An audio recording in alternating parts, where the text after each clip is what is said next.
s'il n'y avait pas de caméra et que personne savait que je le ferais quand même. Mon fils est spécial. Et c'est pour cette raison qu'on l'appelle le sacré. Je le fais parce que je fais ça par passion, parce que j'y crois, parce que j'aime ce que je fais, tout simplement. Si tu veux protéger quelque chose que tu ne connais pas du tout, c'est compliqué, mais du coup, commence par comprendre comment ça marche, par comprendre ce qu'il y a autour de toi. Déjà, c'est fascinant. Parce que si je te demande de faire quelque chose et que tu ne comprends pas pourquoi tu le fais, ça ressemble à un effort, à une corvée, à un truc comme ça. Mais si je te demande de faire quelque chose, je vais pas te le demander, en fait, tu vas le faire de toi-même. Tu vas pas réfléchir, par exemple, avant de freiner pour pas écraser un gosse qui traverse la route. Tu vas le faire de toi-même parce que c'est normal et tu vas pas te dire « Oh là là, j'ai perdu un peu d'élan, il va falloir que je réaccélère, c'est chiant. »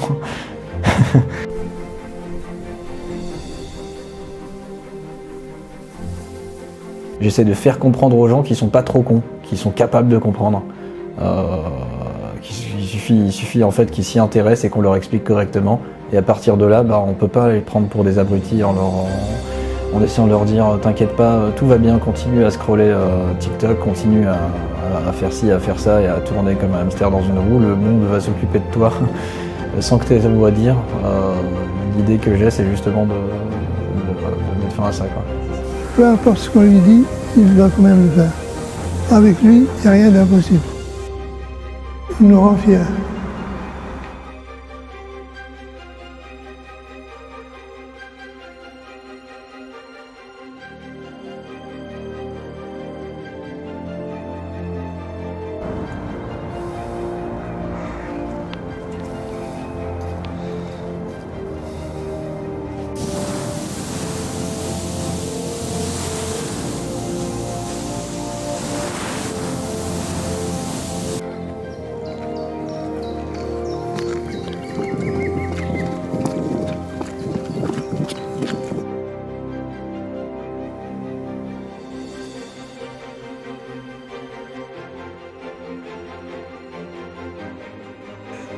Ce qui est drôle en y repensant avec le recul, c'est qu'on ne sait même pas quand est-ce que ça a commencé ces histoires.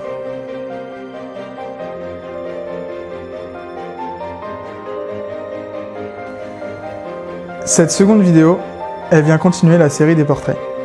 La personne que je vous ai présentée aujourd'hui, c'est Moufid Taleb, mon frère, guide et explorateur polaire. Une grande qualité aussi chez lui, c'est qu'il n'a jamais laissé quelqu'un indifférent. Peu importe le milieu ou le type de personne qui se trouve en face de moi quand je parle de mon frère et de ses activités, cette personne est toujours impressionnée, intéressée, curieuse et en fait ça fait de lui une personnalité inspirante, quoi. Il y a déjà eu des reportages, des mini-documentaires, il y a même eu des films qui ont été tournés à propos de mon frère, mais j'avais vraiment à cœur de faire ma propre version parce que j'estime qu'il y a pas meilleure personne pour raconter cette histoire que lui-même, que sa famille. Et ça apporte quelque chose de différent par rapport à ce qui a déjà été fait aujourd'hui.